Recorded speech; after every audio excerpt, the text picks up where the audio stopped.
প্রিয় দর্শক, আপনি কি কখনো লক্ষ্য করেছেন আপনার সন্তান ধীরে ধীরে আপনার কাছ থেকে দূরে সরে যাচ্ছে? সে আগের মতো আর গল্প করে না, হাসে না, বরং সারাক্ষণ মোবাইলের স্ক্রিনে ডুবে থাকে। আপনি ডাকলে সে বিরক্ত হয়, পড়াশোনায় মন বসে না, পরিবার থেকেও নিজেকে আলাদা করে রাখে। আপনি হয়তো ভাবছেন এটা তো এখনকার যুগ, সবাই এমনই। কিন্তু সত্যিটা হলো, যদি এখনই আপনি সচেতন না হন, তাহলে এই অভ্যাস তার ভবিষ্যৎ, তার মানসিকতা, এমনকি তার ব্যক্তিত্বকেও ধ্বংস করে দিতে পারে। তাই আজকের এই ভিডিওতে আমি আপনাদের সাথে শেয়ার করব এমন 5টি বাস্তব ও কার্যকরী উপায়, যেগুলো আপনি আজ থেকেই প্রয়োগ করলে আপনার সন্তানের আচরণ বদলাতে শুরু করবে। সে ধীরে ধীরে মোবাইল থেকে বেরিয়ে আসবে এবং আবার আপনার সাথে সংযোগ তৈরি করবে। ভিডিওটি শুরু করার আগে ছোট্ট একটি অনুরোধ, ভিডিওটি যদি আপনার কাছে গুরুত্বপূর্ণ মনে হয় তাহলে ভিডিওটি লাইক দিন, আপনার মতামত কমেন্টে লিখুন এবং এমন আরও গুরুত্বপূর্ণ ভিডিও পেতে চ্যানেলটি সাবস্ক্রাইব করে বেল আইকনটি অন করে দিন। এখন চলুন শুরু করা যাক। নাম্বার 1, সন্তানের সাথে সম্পর্ক ঠিক করুন, নিয়ন্ত্রণ নয়, সংযোগ করুন। এই পয়েন্টটি সবচেয়ে গুরুত্বপূর্ণ, কারণ সমস্যার মূল এখানেই লুকিয়ে আছে। আমরা অনেক সময় ভাবি সন্তানকে নিয়ন্ত্রণ করলেই সে ঠিক হয়ে যাবে, কিন্তু বাস্তবে নিয়ন্ত্রণ যত বাড়ে, দূরত্ব তত বাড়ে। আপনি যখন বারবার বলেন মোবাইল ছাড়ো, এটা করো না, ওটা করো না, তখন সন্তান মনে করে আপনি তাকে বোঝেন না, শুধু তাকে থামাতে চান। ফলে সে নিজের একটা আলাদা জগৎ তৈরি করে ফেলে, যেখানে সে নিরাপদ বোধ করে, আর সেই জগৎটা হলো মোবাইল। এখন প্রশ্ন হলো, আপনি কিভাবে এই অবস্থা পরিবর্তন করবেন? প্রথমে আপনাকে নিজের অবস্থান বদলাতে হবে। আপনি শুধু অভিভাবক নন, আপনি তার সবচেয়ে কাছের মানুষ। আপনি যদি তার বন্ধু হয়ে যান, তাহলে সে নিজে থেকেই আপনার কাছে আসবে। প্রতিদিন অন্তত 20 থেকে 30 মিনিট তার সাথে সময় কাটান। কোনো বকা নয়, কোনো উপদেশ নয়, শুধু তার কথা শুনুন। সে কি দেখে, কি খেলছে, কাকে ফলো করে, এসব জানার চেষ্টা করুন। তাকে প্রশ্ন করুন, কিন্তু জেরা করবেন না। তার অনুভূতিকে সম্মান দিন। যদি সে কোনো ভুল করে, তখন তাকে দোষারোপ না করে বোঝানোর চেষ্টা করুন কেন সেটা ভুল। একটি বাস্তব উদাহরণ ধরা যাক। একজন বাবা প্রতিদিন তার ছেলেকে মোবাইল নিয়ে বকতেন। এতে ছেলেটা আরও জেদি হয়ে যায় এবং লুকিয়ে লুকিয়ে মোবাইল ব্যবহার করতে শুরু করে। পরে সেই বাবা তার আচরণ পরিবর্তন করেন। তিনি ছেলের পাশে বসে তার গেম দেখতে শুরু করেন, মাঝে মাঝে একসাথে খেলেনও। ধীরে ধীরে ছেলে বুঝতে পারে, আমার বাবা আমাকে বোঝার চেষ্টা করছে। কয়েকদিন পর সে নিজেই মোবাইল ছেড়ে বাবার সাথে সময় কাটাতে শুরু করে। এই পরিবর্তনটা কোনো জোরে আসেনি, এসেছে সম্পর্কের মাধ্যমে। তাই মনে রাখবেন, আপনি যদি তার হৃদয়ে জায়গা করতে পারেন, তাহলে তার অভ্যাস নিজে থেকেই বদলাবে। আপনি যদি তাকে সময় দেন, সে আপনাকে গুরুত্ব দেবে। আপনি যদি তাকে ভালোবাসা দেন, সে আপনাকে অনুসরণ করবে। নাম্বার 2, মোবাইলের বিকল্প তৈরি করুন, বাস্তব জীবনে আনন্দ দিন। অনেক বাবা মা একটা ভুল করেন, তারা হঠাৎ করে মোবাইল কেড়ে নেন, কিন্তু কোনো বিকল্প দেন না। ফলে সন্তান বিরক্ত হয়, রেগে যায় এবং সুযোগ পেলেই আবার মোবাইলে ফিরে যায়। কারণ মানুষ কখনো শূন্য থাকতে পারে না। আপনি যদি একটি আনন্দ কেড়ে নেন, তাহলে তার জায়গায় আরেকটি আনন্দ দিতে হবে। এখন ভাবুন, আপনার সন্তান কেন মোবাইল ভালোবাসে? কারণ সেখানে সে মজা পায়, উত্তেজনা পায়, নতুন কিছু দেখতে পায়।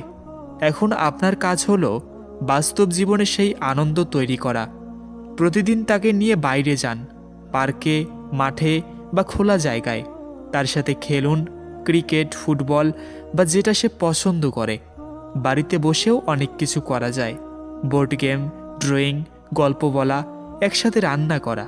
তাকে নতুন কিছু শেখান, যেমন আঁকা, গান বা কোনো সৃজনশীল কাজ। সবচেয়ে গুরুত্বপূর্ণ বিষয় হলো, আপনাকে তার সাথে যুক্ত থাকতে হবে। শুধু তাকে কিছু করতে বললেই হবে না, আপনাকেও তার সাথে অংশ নিতে হবে। একটি বাস্তব ঘটনা, একজন মা তার মেয়েকে নিয়ে প্রতিদিন রাতে 30 মিনিট গল্পের বই পড়তেন। প্রথমে মেয়েটা আগ্রহ দেখায়নি, কারণ সে কার্টুন দেখতেও অভ্যস্ত ছিল। কিন্তু ধীরে ধীরে সে গল্পে আগ্রহী হয়ে ওঠে এবং একসময় নিজেই মোবাইল ছেড়ে বই পড়তে শুরু করে, কারণ সে নতুন একটি আনন্দ খুঁজে পেয়েছে।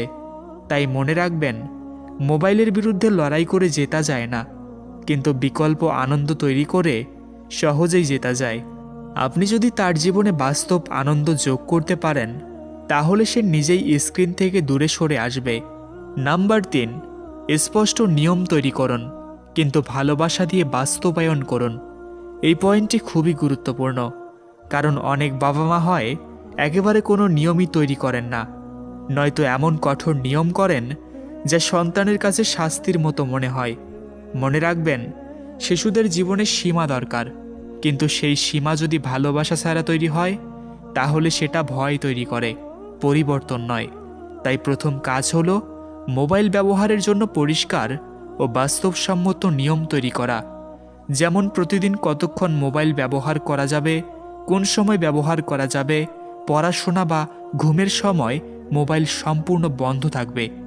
এসব বিষয় স্পষ্ট করে দিন, কিন্তু এই নিয়ম চাপিয়ে দেবেন না, বরং সন্তানের সাথে বসে আলোচনা করে তৈরি করুন।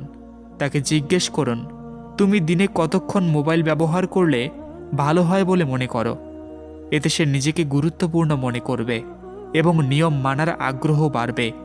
অনেক সময় দেখা যায় বাবা মা হঠাৎ করে বলে দেন, আজ থেকে মোবাইল বন্ধ। এটা সবচেয়ে বড় ভুল। এতে সন্তান বিদ্রোহী হয়ে যায়, লুকিয়ে ব্যবহার শুরু করে, এমনকি মিথ্যা বলাও শিখে যায়। তার বদলে ধীরে ধীরে সময় কমান।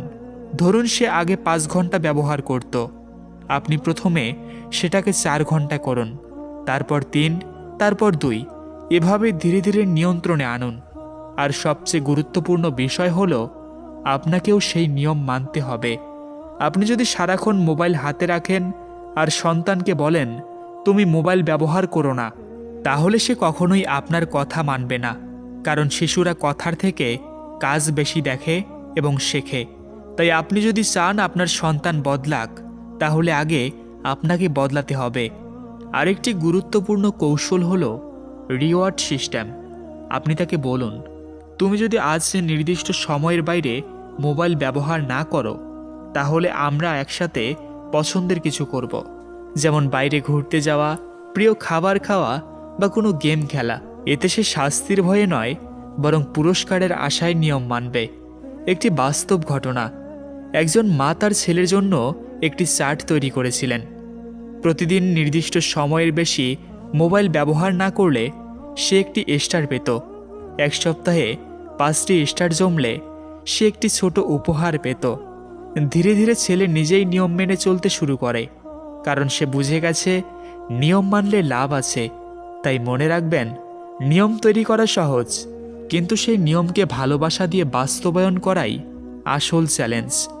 আপনি যদি কঠোরতা কমিয়ে বোঝানোর পথ বেছে নেন, যদি সন্তানের মতামতকে গুরুত্ব দেন, যদি ধীরে ধীরে পরিবর্তন আনেন, তাহলে সে শুধু মোবাইল কমাবে না, বরং জীবনের প্রতিটি ক্ষেত্রেই শৃঙ্খলাবদ্ধ হয়ে উঠবে। নাম্বার 4, সন্তানের সামনে নিজের আচরণ পরিবর্তন করুন, কারণ আপনি তার সবচেয়ে বড় উদাহরণ। এই সত্যটা অনেকেই মানতে চান না, কিন্তু এটা বাস্তব। আপনার সন্তান আপনার কথা শুনে নয়, আপনার কাজ দেখে শেখে। আপনি যদি সারাদিন মোবাইলে ব্যস্ত থাকেন, ফেসবুক, ইউটিউব বা অন্য কিছুতে, তাহলে আপনার সন্তানও সেটাকেই স্বাভাবিক মনে করবে। তখন আপনি যতই তাকে বলুন মোবাইল কম ব্যবহার করো, সে আপনার কথাকে গুরুত্ব দেবে না, কারণ তার চোখে আপনি যা করছেন সেটাই সঠিক। তাই যদি আপনি সত্যি চান আপনার সন্তান বদলাক, তাহলে প্রথম পরিবর্তনটা আপনাকেই আনতে হবে। নিজেকে প্রশ্ন করুন, আপনি দিনে কতক্ষণ মোবাইল ব্যবহার করেন? আপনি কি পরিবারের সাথে বসে থেকেও স্ক্রিনে ডুবে থাকেন? আপনি কি সন্তানের সাথে কথা বলার সময়ও ফোন চেক করেন?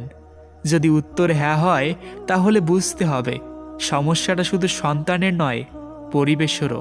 এখন থেকে একটি নিয়ম করুন, পরিবারের সময়ে কোনো মোবাইল নয়, যেমন খাওয়ার সময় সবাই ফোন দূরে রাখবেন, রাতে নির্দিষ্ট সময়ের পর মোবাইল ব্যবহার বন্ধ করবেন। এই ছোট ছোট পরিবর্তনগুলো সন্তানের উপর বিশাল প্রভাব ফেলে, কারণ সে দেখে আমার বাবা মাও নিয়ম মানছে। একটি বাস্তব উদাহরণ, একজন বাবা বুঝতে পারলেন তার ছেলে মোবাইল আসক্ত হয়ে যাচ্ছে। পরে তিনি নিজের অভ্যাস পরিবর্তন করেন। অফিস থেকে এসে তিনি ফোন সরিয়ে রেখে ছেলের সাথে সময় কাটাতে শুরু করেন।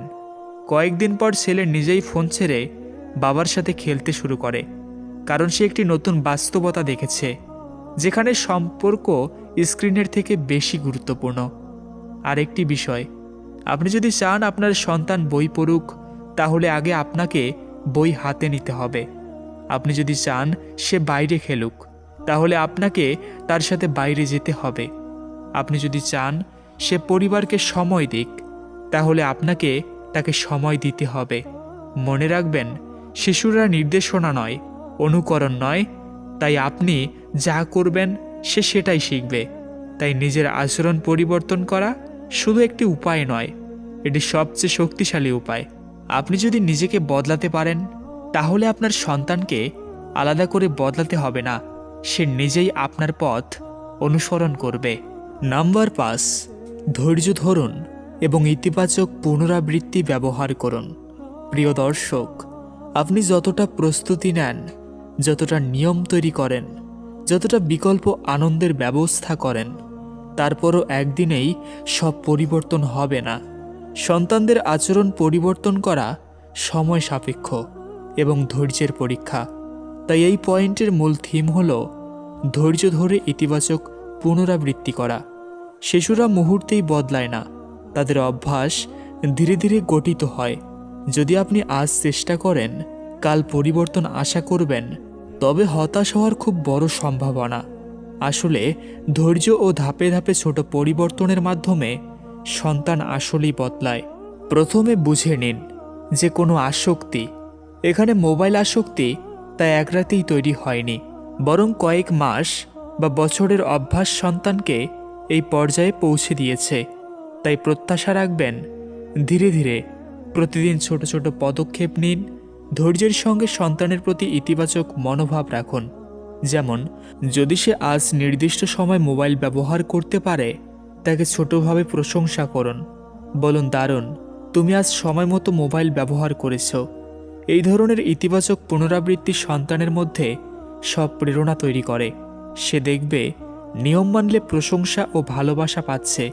ধৈর্য এবং ইতিবাচক পুনরাবৃত্তি মিলিয়ে এক চক্র তৈরি হয়। আপনি নিয়ম দিন, সে মানবে। আপনি প্রশংসা করবেন, সে আরও উৎসাহিত হবে। একটি বাস্তব উদাহরণ, একজন মা তার 12 বছরের ছেলেকে মোবাইল আসক্তি থেকে বের করার চেষ্টা করছিলেন।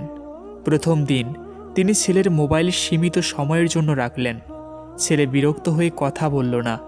মা ধৈর্য হারালেন না, তিনি প্রতিদিন একই নিয়ম মানলেন। আর প্রতিবার যখন ছেলে নিয়ম মানত, ছোট প্রশংসা দিতেন। ধীরে ধীরে ছেলে নিজের ইচ্ছে থেকে নিয়ম মানতে শুরু করল। 1 মাসের মধ্যে সে নিজেই নিজের মোবাইল ব্যবহারে সীমা রাখল। এখানেই আরও একটি গুরুত্বপূর্ণ বিষয়, আপনি যেভাবে ধৈর্য ধরবেন, সেই ধৈর্যই সন্তানকে আত্মনিয়ন্ত্রণ শেখাবে।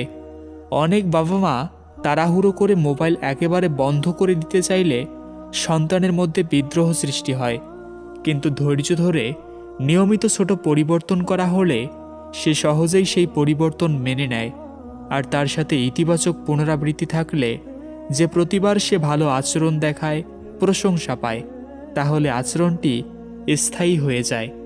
এছাড়াও মনে রাখবেন, ইতিবাচক পুনরাবৃত্তি শুধু প্রশংসা নয়, এটি হতে পারে উদাহরণ, সময় বা ছোট উপহার। আপনি যদি বলেন, আজ তুমি মোবাইলের সময় ঠিক রেখেছ, এখন আমরা একসাথে তোমার প্রিয় খাবার খাবো, বা চলো বাইরে খেলতে যাই, এগুলি ছোট কিন্তু শক্তিশালী পুরস্কার, যা সন্তানের মনোবল বাড়ায়। প্রতিবার যখন সে নিয়ম মানবে, এই ছোট ইতিবাচক অভিজ্ঞতা আবারও নিয়ম মানার জন্য উদ্দীপিত করবে। একইভাবে যদি সন্তান মাঝে মাঝে নিয়ম ভঙ্গ করে, তখন কঠোর শাস্তি না দিয়ে ধৈর্য ধরে বোঝানো জরুরি। মনে রাখবেন, বদল হওয়ার পথে ব্যর্থতা স্বাভাবিক, প্রতিটি ব্যর্থতাই শেখার সুযোগ। আপনি যদি শান্তি ও সমঝোতার সঙ্গে পরিস্থিতি পরিচালনা করেন, সে বুঝবে আপনি তাকে দমন করতে চাইছেন না, বরং সহায়তা করছেন। ধৈর্য ধরে ইতিবাচক পুনরাবৃত্তি ব্যবহার করলে এক শক্তিশালী চক্র তৈরি হয়। আপনি প্রথমে নিয়ম প্রয়োগ করবেন, সন্তান তা মানবে। আপনি প্রশংসা ও ভালোবাসা দেখাবেন, সন্তান আরও উৎসাহিত হবে। ধাপে ধাপে নিয়ম মানা অভ্যাসে পরিণত হবে। ধৈর্য ও ইতিবাচক মনোভাব শিশুদের জন্য সবচেয়ে বড় শিক্ষা। প্রিয় দর্শক, মনে রাখবেন, আপনার সন্তানের মোবাইল আসক্তি শুধু একটি অভ্যাস, যা আপনার সচেতন প্রচেষ্টা, ভালোবাসা এবং ধৈর্যের মাধ্যমে বদলানো যায়। সন্তানকে বোঝার চেষ্টা করুন, তার সাথে বন্ধুত্ব করুন, বিকল্প আনন্দ তৈরি করুন, নিয়ম ও সীমা সেট করুন এবং সবশেষে ধৈর্য ধরে ইতিবাচক পুনরাবৃত্তি ব্যবহার করুন। এই 5টি ধাপ অনুসরণ করলে আপনার সন্তান মোবাইল থেকে দূরে সরে আসবে, তার আচরণ পরিবর্তিত হবে এবং আপনার সঙ্গে তার সম্পর্ক আরও দৃঢ় হবে। সবচেয়ে বড় কথা, আপনি শুধু নিয়ম বা শাস্তি দিয়ে নয়, ভালোবাসা ও উদ্দীপনার মাধ্যমে পরিবর্তন আনবেন। তাই আজ থেকেই শুরু করুন, ছোট ধাপ নিন, ধৈর্য ধরুন এবং ইতিবাচক মনোভাব বজায় রাখুন।